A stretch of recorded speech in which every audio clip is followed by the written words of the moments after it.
Me llamo Leonor Sánchez. Tengo 62 años.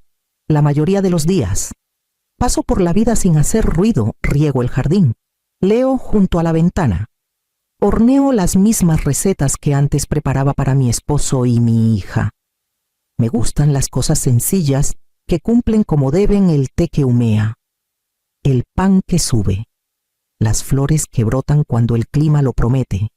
Esa tarde decidí sorprender a mi hija. Isabel llevaba apenas 6 meses casada, y aunque su nueva vida parecía llena cenas elegantes, planes de viaje, amigos del despacho de su esposo, yo quería llevarle algo hecho en casa, algo que le recordara de dónde venía. Así que preparé su pastel de limón favorito, con ralladura en el betún, ligero y ácido. Mientras se enfriaba, doblé un juego de toallas bordadas que ella había admirado alguna vez. Cosas pequeñas, pero que llevaban mi cariño mejor que cualquier palabra. El trayecto por las calles de Mérida fue cálido y luminoso. Los árboles de flamboyán se alzaban sobre la avenida Colón, y el aire traía un leve aroma a sal y bugambilia. Ensayé lo que diría cuando ella abriera la puerta. Qué orgullosa estaba de su nuevo hogar. Lo adulta que se veía, como su padre también lo habría estado. Cuando estacioné frente a la casa, me detuve un momento, mirando el porche impecable y las ventanas relucientes. Isabel había construido una vida más fina que la mía, y me alegraba por ella. Equilibré la caja del pastel en una mano, las toallas en la otra, y caminé hacia los escalones. Desde dentro, una risa flotaba por una ventana abierta. La voz de Isabel, alta y familiar, acompañada por otra mujer, más baja, y con ese tono refinado de la alta sociedad yucateca. Sonreí, lista para tocar, hasta que escuché mi propio nombre. Me quedé helada en el porche, con el pastel de limón cálido contra mis manos, y me acerqué más al sonido que lo cambió todo.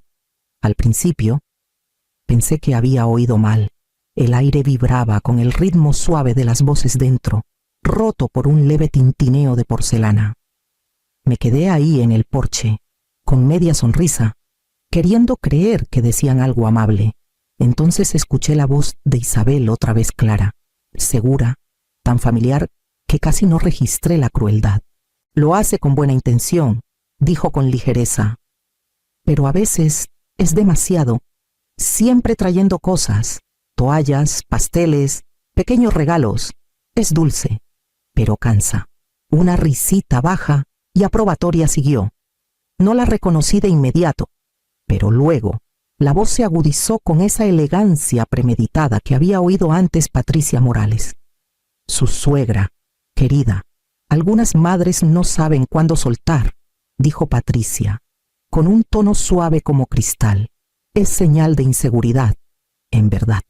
Puedes estar agradecida y aún así poner límites. La casa de un esposo debe sentirse suya, no la cocina de la suegra. Sentí que el aire se me atoraba. Mis manos apretaron la caja del pastel hasta que el cartón crujió.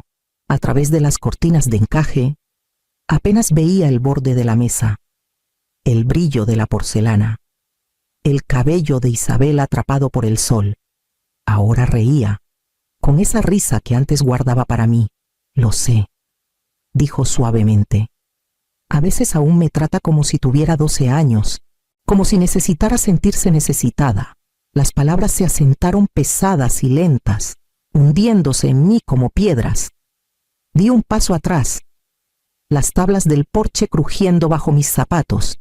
Por un instante pensé en tocar irrumpir, fingir que no había oído nada, pero el sonido no llegó. El sol, que hace un momento era gentil, ahora quemaba contra mi rostro. Dentro, la conversación seguía, casual, fácil, como si hablaran del clima o los muebles. Lo hace con buena intención, repitió Patricia, casi indulgente. Pero no encaja del todo en este círculo, ¿verdad? La respuesta de Isabel llegó como un susurro. No encaja. Me quedé ahí hasta que mis brazos temblaron, hasta que el betún del pastel se enfrió bajo la tapa de papel. Luego me di la vuelta, y bajé los escalones, cada uno más pesado que el anterior.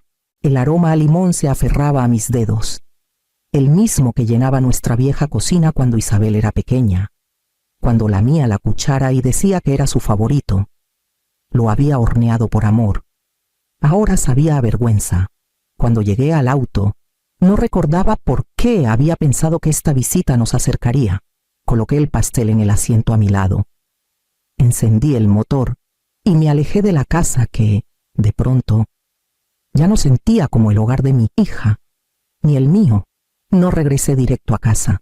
Estacioné junto al Paseo de Montejo y me quedé ahí hasta que el auto se calentó a mi alrededor. La caja del pastel descansaba en el asiento, como algo vivo, exhalando culpa al aire. La miré, incapaz de tocarla o tirarla. El betún probablemente ya estaba blando, el aroma a limón volviéndose tenue y cansado. Después de un rato, salí y comencé a caminar. Las calles de Mérida estaban radiantes esa tarde, con una luz que se siente cruel cuando el corazón pesa. Los laureles se inclinaban sobre las aceras, sus ramas meciéndose con la brisa ligera. Cada esquina, cada grieta en el pavimento, cargaba un pedazo de nosotras Isabel saltando a mi lado de niña, su mano apretando la mía. Las dos compartiendo un elote asado en noches de verano cuando el dinero escaseaba. Pero la risa era fácil. Ahora, todo lo que oía era el eco de su voz tras esa puerta, cortante y fría, demasiado. No encaja, las palabras latían en mi pecho con cada paso. Pasé por la vitrina de una panadería y vi una fila de pasteles de limón en exhibición, sus cubiertas brillantes reluciendo al sol. Había horneado cientos como esos a lo largo de los años, cada uno para alguien que amaba. Me di cuenta, no tenía a dónde ir. Cuando llegué a mi pequeña casa en el barrio de Santiago, el mundo se sentía más callado de lo que recordaba. Llevé el pastel adentro y lo puse en la mesa de la cocina. El olor a azúcar y cítricos llenó el espacio, suave y familiar, pero no lo soporté. Cubrí la caja con una servilleta, apagué las luces y me senté a la mesa, con las manos cruzadas, en algún lugar de la ciudad. Mi hija reía, esperaba que estuviera feliz. Me dije que eso debería bastar. Los días siguientes pasaron con una quietud que no podía nombrar. Mérida seguía como si nada hubiera cambiado, vecinos saludando desde los portales, campanas de la catedral flotando en el aire húmedo, pero la ciudad se sentía distinta, como si me hubiera dado la espalda en silencio. Isabel no llamó esa semana. Cuando por fin mandó un mensaje, fue breve, ando ocupada. Pronto nos ponemos al día, sin mención del pastel, de la visita, del silencio que crecía entre nosotras. Escribí una respuesta y la borré 2 veces antes de enviar solo: cuídate, pequeña. La palabra se sintió extraña bajo mi pulgar. Llené mis horas con rutinas pequeñas, caminatas matutinas por el Parque de Santa Lucía, café en la misma fonda de la esquina, una vez por semana, voluntariado en la biblioteca municipal, donde el olor a páginas viejas era lo más cercano a la paz. Las mujeres ahí hablaban con cuidado sobre el clima, recetas, nietos. Asentía y sonreía, escondiendo lo pesado que sentía el pecho cada vez que alguien preguntaba por Isabel. Una tarde, en el mercado, me topé con una amiga suya, una compañera de la universidad. Habló con entusiasmo de lo radiante que lucía Isabel, lo elegante que era su nueva vida, la suerte que tuvo de casarse con una familia tan distinguida. Sonreí hasta que me dolió la mandíbula. Dije que estaba orgullosa. Luego dejé mi carrito en el pasillo y salí antes de que las lágrimas comenzaran. Esa noche, me senté en el porche viendo el atardecer fundirse en el horizonte de la ciudad. Las chicharras zumbaban, fuertes e insistentes, llenando el silencio que antes ocupaba la risa de Isabel. Intenté convencerme de que esto era lo que significaba ser madre: soltar, dar espacio. Pero no se sentía como espacio. Se sentía como borrarme, lento y educado, envuelto en el lenguaje suave de la adultez. Su mundo se expandía y el mío se encogía para encajar en la forma de su ausencia. Me dije que era normal. Me dije que era amor. Pasaron 3 semanas antes de que volvieras a escuchar su voz. Llegó por teléfono una noche mientras cerraba las cortinas. «Mamá», dijo Isabel, con un tono ligero, ensayado. «Vamos a tener una cena pequeña el próximo fin de semana. Solo familia. Deberías venir». Por un momento, no respondí. Las palabras se asentaron en la habitación silenciosa como polvo, demasiado suaves para confiar en ellas. Una parte de mí quiso negarse, proteger lo poco que quedaba de mi orgullo, pero otra parte, la más firme, sabía que debía ir, no para probar nada, no para recuperarla, solo para estar donde una vez me hicieron sentir pequeña y recordar que ya no lo era. «Suena lindo», dije. «Gracias por la invitación». Tras la llamada, me senté a la mesa un largo rato. Mirando mis manos, parecían más viejas de lo que recordaba, con el leve temblor del tiempo escrito en cada vena. Alicé las arrugas de mi vestido y pensé en qué llevaría. Esta vez, nada de pastel, sin ofrendas, sin regalos, solo a mí misma. Los días siguientes pasaron en calma, como la marea que se mueve antes del amanecer. Planché una blusa azul clara, pulí el broche de plata que me dejó mi madre y elegí unos aretes sencillos. Había una serenidad en ello, una preparación callada que no buscaba la aprobación de Isabel, sino mi propia paz. Cuando llegó el sábado, estaba lista, no para reconciliación, sino para compostura. El atardecer de Mérida había teñido el cielo de un coral profundo cuando llegué a la casa de los Morales. Las ventanas brillaban con una luz suave, y a través de las cortinas traslúcidas vi las siluetas de personas moviéndose, sombras enmarcadas por la elegancia. Me alicé la blusa, suavicé mi falda y toqué. Patricia abrió la puerta. Su perfume una nube de azucenas con algo punzante debajo. «Leonor», dijo cálidamente. «Demasiado cálida. Qué alegría que nos acompañes». Estábamos por sentarnos. Isabel apareció detrás, un poco sonrojada. «Mamá», dijo rápido, besándome la mejilla. «Pasa». El comedor relucía madera pulida, copas de cristal, servilletas de lino dobladas como cisnes. Patricia señaló el asiento a su lado. «Siéntate aquí, querida. Nos honra. Su esposo, Rafael». Asintió cortés y siguió cortando el asado.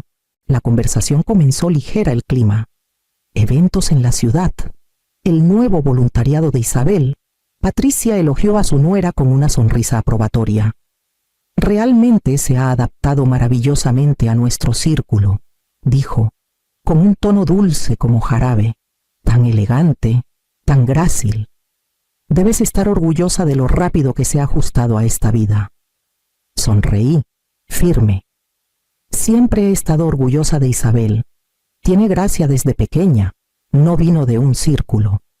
Siguió una pausa, leve pero sentida. El tenedor de Isabel chocó contra su plato. Los labios de Patricia se curvaron más. «Por supuesto», dijo. «Algunas cualidades son profundas, otras, bueno, se aprenden». Su intención quedó en el aire, tácita pero clara. Tomé mi vaso de agua, mi mano perfectamente quieta. «Aprender está bien», dije suavemente. «Yo también sigo aprendiendo». El silencio que siguió no fue hostil, solo frágil. Sentía a Isabel moviéndose a mi lado, su incomodidad como estática. La cena siguió así, palabras medidas, sonrisas que no llegaban a los ojos. Patricia habló de exposiciones de arte, su club de bridge, planes para un almuerzo benéfico. Cada tema se deslizaba delicadamente a mi alrededor, como si fuera una invitada en la mesa de mi propia hija. Cuando llegó el postre, un pay de limón de todas las cosas, casi me reí. El aroma trajo de vuelta todo lo que había enterrado el porche, las voces escuchadas, el dolor de la exclusión, pero no me inmuté. Patricia cortó su rebanada y dijo: «Casi amable, debes extrañar los días cuando Isabel era tu pequeña». La miré. «Calma, no los extraño», dije. «Los atesoro». Es diferente. Por primera vez esa noche, Patricia pareció insegura. Isabel me miró, sus ojos brillando con algo que no era vergüenza esta vez, sino reconocimiento. El resto de la comida pasó en silencio, y cuando me levanté para irme, mi silla no raspó contra el suelo. Salí con paso firme, dejando atrás la dulzura que ya no me tentaba. La semana siguiente, Isabel llamó y preguntó si podía pasar una tarde. Su voz era cuidadosa, un poco más frágil de lo usual. Acepté, aunque algo en mí ya sabía que este encuentro no sería sobre cenas ni charlas triviales. Cuando llegué, la casa estaba silenciosa. La luz del sol caía en franjas largas sobre el piso de madera. Isabel estaba junto a la mesa de la cocina, con una taza de té esperándome. Mamá, dijo, forzando una sonrisa, quería agradecerte por venir a la cena. Patricia pensó que salió muy bien, asentí, dejando mi bolso con suavidad. Así fue, dije. Tu mesa estaba hermosa. Ambas sabíamos que hablábamos a través de un cristal, cada palabra un eco en lugar de una verdad. Isabel se giró para ajustar algo en la mesa que no necesitaba arreglo. Sus hombros se tensaron, y por un momento vi a la niña que solía jalar mi manga antes de decir una mentira. Isabel, dije suavemente. Ella se detuvo. Hay algo que necesito decirte. Sus manos se quedaron quietas. No me miró. Solo fijó la vista en la ventana. ¿Qué es? Respiré hondo. El día que traje el pastel de limón, estuve en tu porche antes de que abrieras la puerta. Sus ojos se volvieron hacia mí, cautelosos. Oh, escuché a ti y a Patricia hablar, dije, mi voz calma, firme. Oí lo que dijiste de mí, que era demasiado, que no encajaba. El color se desvaneció de su rostro. Abrió la boca, la cerró de nuevo. Por un largo momento, solo se oyó el leve tic-tac del reloj sobre la chimenea. Mamá, yo, comenzó, pero levanté la mano. No estoy enojada, dije. Ya no. Solo necesito que sepas que escuché, porque fingir que no lo hice nos haría más pequeñas a las dos. Las lágrimas llenaron sus ojos, súbitas y frágiles. No fue como sonó. Patricia, ella tuerce las cosas. Quería que me aceptara. No pensé. No tenías que pensar, dije quedamente. Solo tenías que recordar quién te criaste para ser. Su aliento se entrecortó, y por un momento, ninguna habló. Podría haberla abrazado, como cuando era niña, pero algo dentro de mí sabía que ese gesto pertenecía a otro tiempo. Lo siento, susurró. Lo sé, dije, pero no vine por un... Lo siento. Ella levantó la vista, confundida. Logré una leve sonrisa. Vine a decirte que te amo, Isabel, y que ya no me quedaré parada frente a puertas cerradas. Terminé mi té, puse la taza en el fregadero y tomé mi bolso. Isabel se quedó inmóvil junto a la mesa, con lágrimas surcando sus mejillas. Besé su frente ligeramente antes de caminar hacia la puerta. El aire afuera olía a lluvia. No me apuré. Cada paso por el porche se sentía más ligero que el anterior. Por primera vez en meses, no estaba esperando una invitación. El otoño llegó suavemente ese año. El aire en Mérida se suavizó. El calor rompiéndose en mañanas frescas con aroma a sal y pino. Empecé a pasar más tiempo en la biblioteca, acomodando libros y leyendo a los niños que se reunían en la esquina para la hora del cuento. Sus risas llenaban el espacio como antes lo hacía la de Isabel, ligera, sin filtros, libre de cálculos. Los días encontraron un ritmo que no sabía que extrañaba. Despertaba temprano, hacía té, caminaba por el paseo de Montejo y regresaba a un silencio que ya no dolía. La casa, que alguna vez resonó con ausencia, empezó a sentirse llena otra vez de libros, pequeños proyectos y el zumbido de la radio como compañía. Dejé de revisar tanto mi teléfono. A veces, mientras doblaba ropa o regaba las plantas, mis pensamientos vagaban hacia Isabel, no con enojo, ni siquiera con tristeza, sino con una distancia serena y comprensiva. Me preguntaba si ella pensaba en mí, si la casa aún olía a limón del último pastel que horneé, pero preguntármelo ya no dolía. Era solo parte del silencio. Una tarde, justo antes de cerrar la biblioteca, mi teléfono vibró. Un mensaje iluminó la pantalla. Perdón, mamá. Tenía razón sobre las personas. Lo miré un largo rato, las palabras temblando levemente en la luz azul pálida. Había 100 cosas que podría haber dicho consuelo, absolución, preguntas. En cambio, puse el teléfono boca abajo en el escritorio y volví a acomodar libros. La paz que había encontrado no necesitaba respuestas. Vivía en los espacios entre ellas. Era finales de enero cuando Isabel vino a verme. No la esperaba. La luz de la tarde era suave y gris, de esas que hacen que todo se sienta más callado. Cuando abrí la puerta, ella estaba ahí, sin nada en las manos, sin regalos, sin excusas, solo sus manos apretadas con fuerza. «Hola, mamá», dijo. Su voz temblaba un poco. «¿Puedo pasar?». Me hice a un lado, y ella caminó por el pasillo, que aún olía ligeramente a lavanda y madera vieja. Parecía más pequeña.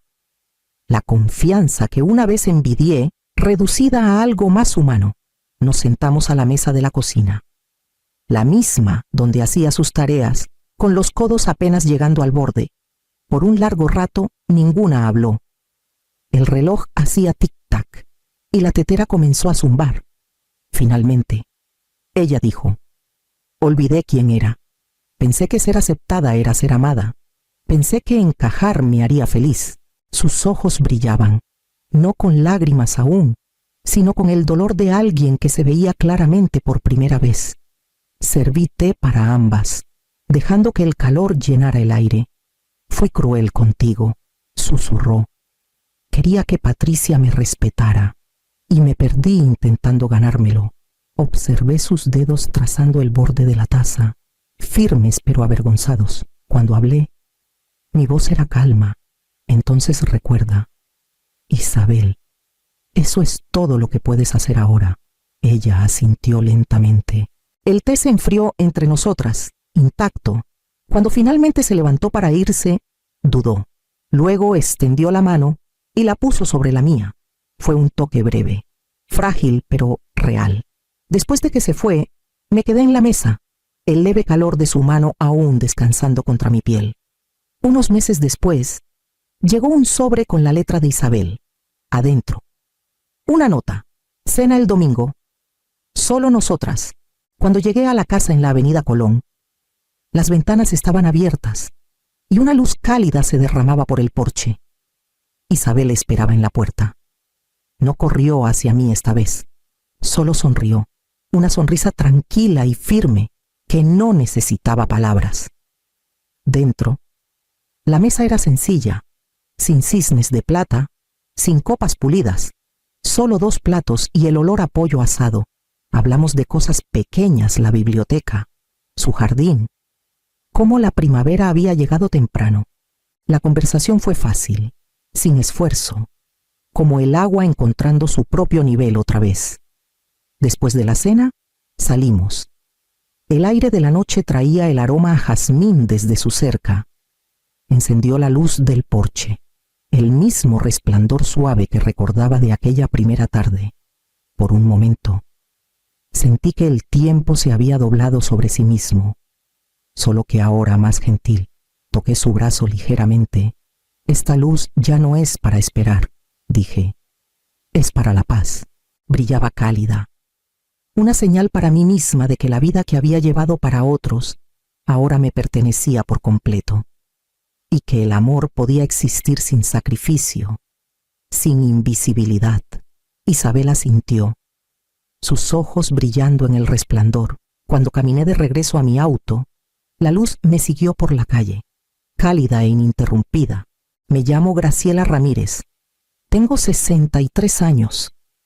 He pasado la mayor parte de mi vida manteniendo en silencio los bordes de mi familia, suavizando problemas, pagando cuentas que nadie me pidió y cargando con pesos que nunca fueron reconocidos. Siempre he sido la que da, la que se queda, la que guarda sus propias necesidades en un rincón olvidado. Esa noche, Estaba frente a la estufa removiendo una olla pequeña de sopa de calabaza, del tipo que Gabriel solía pedir cuando estaba resfriado. La cocina olía a vegetales asados y especias cálidas. Reconfortante en su rutina, un ancla silenciosa en mi vida inquieta. Mi celular vibró sobre la encimera. Pensé que tal vez era un recordatorio, un saludo tardío, algo cotidiano. En cambio, desbloqueé la pantalla y me quedé helada. Un mensaje parpadeaba ante mí. No llames ni vengas. Terminamos. Sin signos de puntuación, sin explicación, solo eso. Mi pecho se apretó, pero no lloré. Mis manos flotaron sobre la encimera por un largo momento. Luego, lentamente, con intención, escribí entendido. Presioné enviar.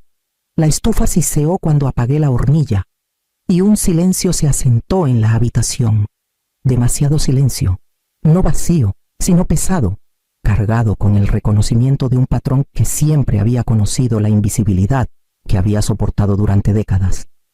La forma en que mis sacrificios pasaban desapercibidos, sin mención, sin agradecimiento.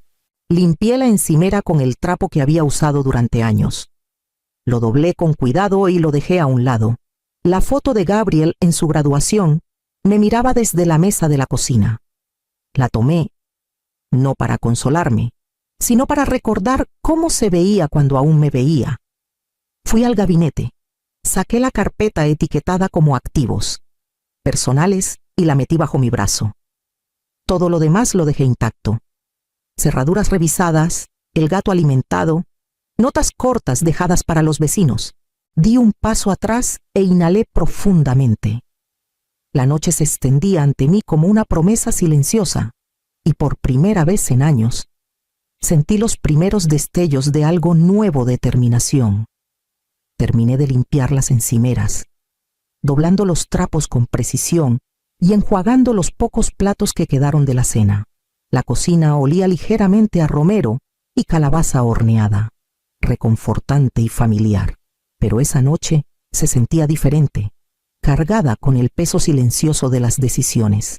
Mis manos se movían solas, metódicas y firmes, como si el ritmo de estas tareas pudiera anclarme antes del próximo paso. Del closet del pasillo saqué una vieja bolsa de viaje que había usado para estancias en el hospital hace años, con correas desgastadas y un leve aroma a cedro de la casa de mi hermana. La puse en la cama y comencé a llenarla con cuidado 2 mudas de ropa, mis medicamentos y el cardigan de franela grueso que mi hermana tejió antes de fallecer. Lo doblé con esmero, apretándolo contra mi pecho por un breve momento. Sintiendo el calor y el recuerdo cosido en cada fibra, coloqué una fotografía de Gabriel encima, la de su graduación, su sonrisa, brillante y abierta. Me recordaba un tiempo en que aún me miraba con reconocimiento, cuando mi presencia importaba más allá de lo práctico. No empacé por comodidad, ni por esperanza, solo para llevar conmigo las piezas necesarias de mí misma. Luego, tomé la carpeta etiquetada Activos, personales del gabinete. Contenía los registros de las cuentas que había manejado, los pagos que había hecho en silencio a lo largo de los años. La guardé con seguridad en la bolsa, todo lo demás en la casa. Desde el correo apilado hasta los recetarios cuidadosamente organizados, lo dejé sin tocar. Me detuve un momento, con la bolsa en la mano, observando el espacio a mi alrededor. El silencio presionaba suavemente contra mis oídos. Un compañero de mi resolución. Cada movimiento al empacar, cada objeto elegido, era deliberado. Una afirmación silenciosa: esta era mi vida, y la estaba reclamando. Cerré la cremallera de la bolsa y la dejé junto a la puerta, lista para salir a la noche y al camino que había elegido para mí. Abrí el cajón inferior de mi cómoda y saqué una caja de madera pequeña, gastada en los bordes, llena de cartas, tarjetas y recuerdos de años pasados. Cada objeto guardaba un momento en que había apoyado en silencio, momentos por los que nadie me agradeció, pero que moldearon la vida de mi hijo.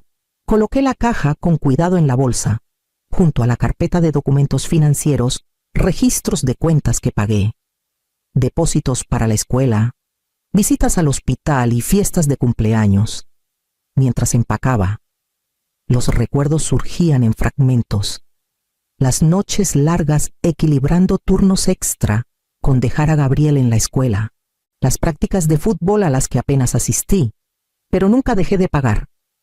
La estancia en el hospital cuando Gabriel estuvo enfermo, donde me senté en la sala de espera sosteniendo su mano, contando cada minuto hasta que estuvo bien, cada pequeño acto de cuidado, cada sacrificio invisible, se alzaba como humo a mi alrededor, pesado pero familiar. Tomé la fotografía de la graduación que había dejado en la encimera y la deslicé en la bolsa otra vez, con cuidado de colocarla donde pudiera verla después.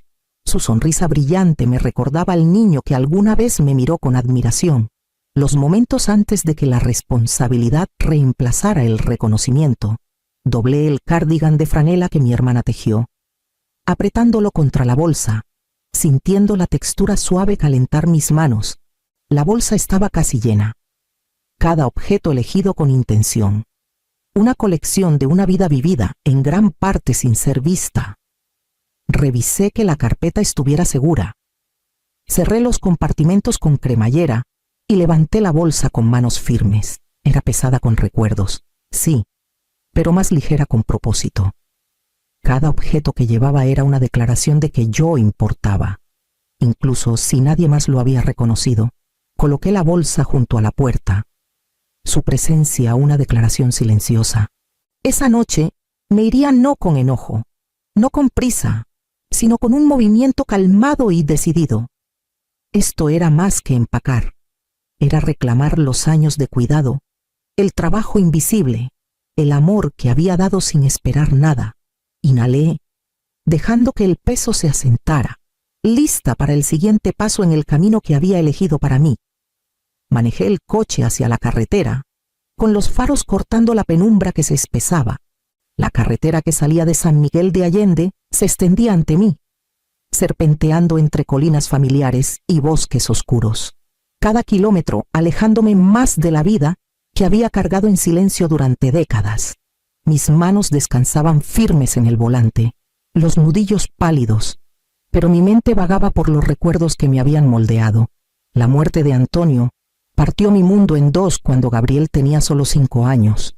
Recordé las llamadas nocturnas, los pasillos del hospital que olían a antiséptico y miedo, y las noches que dormí en sillas junto a él porque alguien tenía que estar ahí. Mi cuerpo había aprendido el ritmo del agotamiento, el pulso de la responsabilidad que nunca descansaba.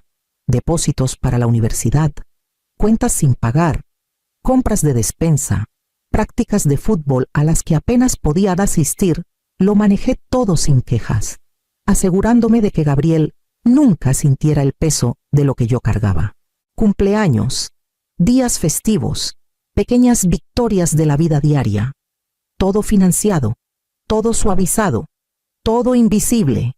Cada acto de cuidado pasó desapercibido, pero ahora, sentada al volante, la acumulación de años susurraba con insistencia: era hora de alejarme. Las montañas se alzaban más cerca mientras la oscuridad se asentaba sobre el valle. Las curvas de la carretera reflejaban los giros de mi propia vida, una serie de obligaciones y sacrificios que nunca fueron reconocidos. Incluso el viento que rozaba el coche parecía hacer eco de la soledad que había cargado dentro de mí. La persistencia silenciosa que me había permitido sobrevivir, proveer y amar sin esperar nada. Por primera vez en años, el camino por delante era solo mío. No miré atrás. Cada kilómetro reforzaba lo que ya había decidido. Irme era inevitable, necesario y silenciosamente justo. El pasado seguiría siendo parte de mí, cosido en cada línea de mi rostro, cada dolor en mis manos, cada latido de mi corazón, pero de ahora en adelante, conduciría hacia una vida donde mi presencia fuera elegida, no asumida. La noche se profundizó mientras manejaba, y los recuerdos comenzaron a asentarse a mi alrededor como la niebla que se aferraba a las carreteras montañosas. Pensé en las llamadas perdidas que nunca fueron devueltas, los mensajes de texto que envié y que quedaron sin respuesta durante días, a veces semanas. los días festivos, alguna vez llenos de risas y comidas compartidas, se habían reducido a visitas breves donde me sentaba en silencio con la familia de Gabriel, sintiéndome como una invitada en mi propia vida. La voz de Rafael vino a mi mente. Los desaires casuales que había ignorado durante años. Es medio apagada, dijo una vez, con suficiente inocencia, como si mi sola presencia fuera una molestia. Sonreí y asentí, tragándome el dolor, porque mantener la paz siempre fue más fácil que el enfrentamiento, incluso cuando llevaba flores o pasteles. Mis esfuerzos eran recibidos con cortesía, pero con un aire de obligación, no de gratitud. Recordé un día de acción de gracias cuando llegué con un guisado, solo para encontrar el camino de entrada vacío. Se habían ido a casa de los padres de Rafael sin decir una palabra, y mi teléfono permaneció en silencio todo el día. Intenté decirme que estaban ocupados, que la vida simplemente seguía. Pero el patrón había estado ahí durante años. Mis contribuciones importaban solo cuando servían para algo práctico. Mi presencia era tolerada cuando era útil, ignorada cuando no lo era. Fiestas de cumpleaños, pequeñas victorias, simples actos de cuidado los di libremente, sin quejas. Pero me di cuenta de que el amor se había vuelto condicional a sus ojos, ligado al servicio, no al afecto. Mi papel había pasado de ser madre a ser una cuidadora invisible, una proveedora cuya presencia se asumía, se daba por sentada y rara vez se reconocía. Mientras los kilómetros pasaban bajo las llantas, la claridad llegó en oleadas silenciosas y pesadas. Entendí por qué irme ya no era una opción, sino una inevitabilidad. El abandono sutil, las pequeñas exclusiones, los desaires corteses se habían acumulado en una verdad que ya no podía ignorar. Mi amor siempre había sido incondicional. El de ellos solo me reconocía cuando les convenía. Esa noche, conduje hacia la oscuridad, dejando atrás el peso de años siendo vista solo por lo que hacía, no por quién era. Por primera vez, mi presencia importaría solo en mis propios términos. Para cuando el sol comenzó a salir, había estacionado en la sucursal pequeña de nuestro banco local en Querétaro. El vestíbulo estaba vacío, salvo por los cajeros moviéndose en silencio detrás de las ventanillas de vidrio. Tomé una respiración profunda y me acerqué al mostrador, con mi bolsa descansando en el suelo a mi lado, la carpeta etiquetada Activos Personales estaba bajo mi brazo, llena de años de cuentas meticulosamente registradas, estados de hipoteca y libros contables. Pedí acceder a todas las cuentas conjuntas que tenía con Gabriel y Rafael, una por una. Cancelé los pagos automáticos, congelé las líneas de crédito y aseguré que las hipotecas y los seguros de la propiedad en San Miguel de Allende estuvieran bajo mi control exclusivo. El cajero preguntó si quería notificar a los cotitulares. Negué con la cabeza. Que lo descubran por su cuenta, pensé. Respondí preguntas de seguridad. Firmé formularios y sentí la extraña mezcla de alivio y peso que viene con ejercer una autoridad largamente ignorada. Desde ahí, caminé 2 calles hasta la oficina del abogado, donde había hecho una cita olvidada hace meses. Firmé una carta notariada, retirándome formalmente de todas las responsabilidades legales y financieras relacionadas con Gabriel y Rafael. Copias fueron colocadas en mi carpeta, otras guardadas en una caja de seguridad que yo controlaba. Cada acción era deliberada. Cada paso, una recuperación del control sobre la vida que había dado en silencio. Regresé manejando a casa, con la cabaña aún a horas de distancia, y llamé a la compañía hipotecaria para confirmar que la propiedad en San Miguel de Allende estaba completamente bajo mi gestión. Luego pausé, escuchando el zumbido del motor, sintiendo la ondulación silenciosa de las consecuencias que había puesto en marcha. Durante años, había sido la guardiana silenciosa de su comodidad, la red de seguridad desapercibida. Hoy me había retirado. Mientras me acomodaba en el coche para el largo viaje hacia la Sierra Gorda, me di cuenta de la extensión de mi libertad. Las cuentas en las que confiaban rebotarían. Los pagos de colegiaturas se atrasarían. Las alarmas y servicios caducarían. No hacía esto para castigarlos. No era venganza. Era el reconocimiento de mi propio valor. Un límite trazado firme y finalmente, por primera vez en décadas. Sentí el poder y la claridad que venían de ser necesitada en mis propios términos, no por defecto. La carretera se extendía adelante, vacía e invitante, llevándome hacia la soledad, la paz y la vida que había elegido para mí. La carretera se estrechó mientras conducía más profundamente hacia la Sierra Gorda, los árboles acercándose por ambos lados, sus ramas susurrando en el viento. El aire se volvió más frío, trayendo el aroma a pino y lluvia. Cada kilómetro me alejaba más de San Miguel de Allende, la ciudad, la casa, el peso de una vida que había mantenido funcionando para todos, menos para mí. Cuando doblé hacia el camino de grava que llevaba a la cabaña de mi tía Leonor, la última luz del día titilaba entre los árboles. La cabaña apareció entre los pinos, desgastada, pero firme, como si me hubiera estado esperando todo este tiempo. Bajé del coche, mi aliento empañándose en el aire montañoso. El silencio se sentía vasto, pero no vacío. Adentro, los pisos crujían en un ritmo familiar. Dejé mi bolsa, encendí un fuego y observé cómo las primeras chispas saltaban hacia la chimenea. El calor se extendió lentamente por el pequeño espacio. Llené la tetera y preparé té. Los movimientos simples y reconfortantes, cada uno reclamando un pedazo pequeño de la paz que no había sentido en años. Las llamas proyectaban una luz suave sobre los muebles gastados y las paredes de madera. Se sentía como estar dentro de un latido constante, vivo, seguro. Mi celular permaneció apagado, guardado en el cajón junto a la cama. El mundo exterior podía girar sin mí por un tiempo. Por primera vez en décadas, no había ruido, ni listas, ni nadie llamando mi nombre. El peso que había cargado cada cuenta, cada expectativa, cada bondad no reconocida parecía aflojar su agarre.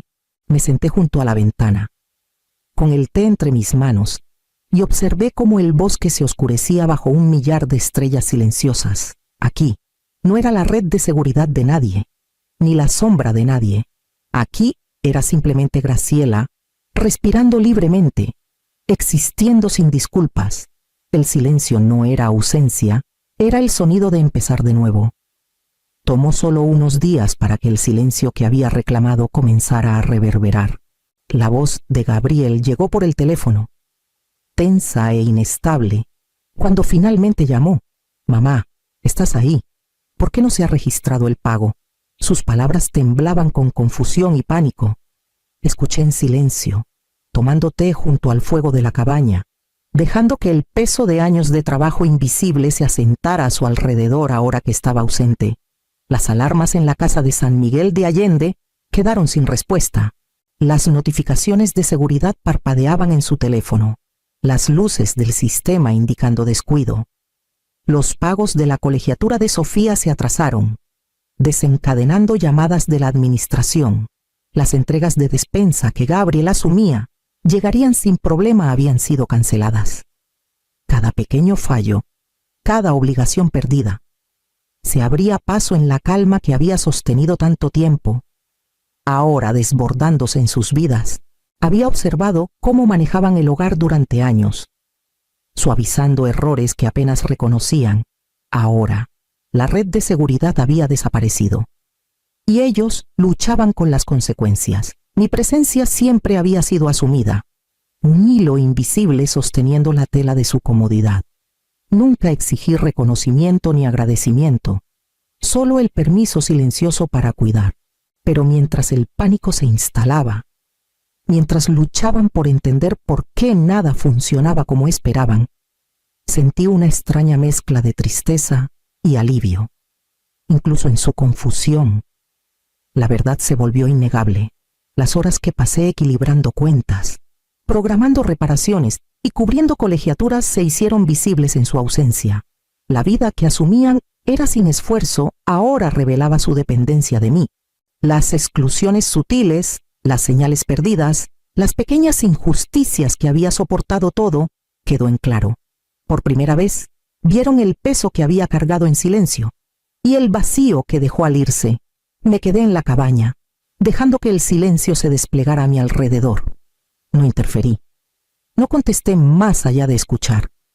El caos era de ellos para experimentarlo. La realización era suya para soportar. Y mientras la noche se profundizaba sobre la Sierra Gorda, tomé mi té y observé cómo las estrellas reflejaban un mundo donde finalmente estaba libre, donde las consecuencias de mi ausencia hablaban más alto que cualquier palabra. Llegué al café temprano, eligiendo una esquina tranquila cerca de la ventana donde la suave luz de la tarde se derramaba sobre la mesa. El olor a granos de café tostados llenaba el aire, mezclándose con el murmullo leve de las conversaciones. Y sentí la familiar estabilidad asentarse en mi pecho. Había empacado la carpeta con cuidado. Cada hoja, un registro de décadas de trabajo invisible, pagos de hipoteca, facturas de seguros, colegiaturas para Sofía, listas de compras, incluso pequeños regalos que había proporcionado en silencio. Gabriel y Rafael llegaron unos minutos después, tensos, con los ojos buscando como si intentaran encontrar la presencia familiar que siempre dieron por sentada. No me levanté para saludarlos. No ofrecí una sonrisa. En cambio, abrí la carpeta y la coloqué en la mesa entre nosotros. Los bordes de las páginas temblaron ligeramente con la brisa de la puerta, un anuncio silencioso de lo que vendría. Llevé un registro de todo, dije suavemente, con intención.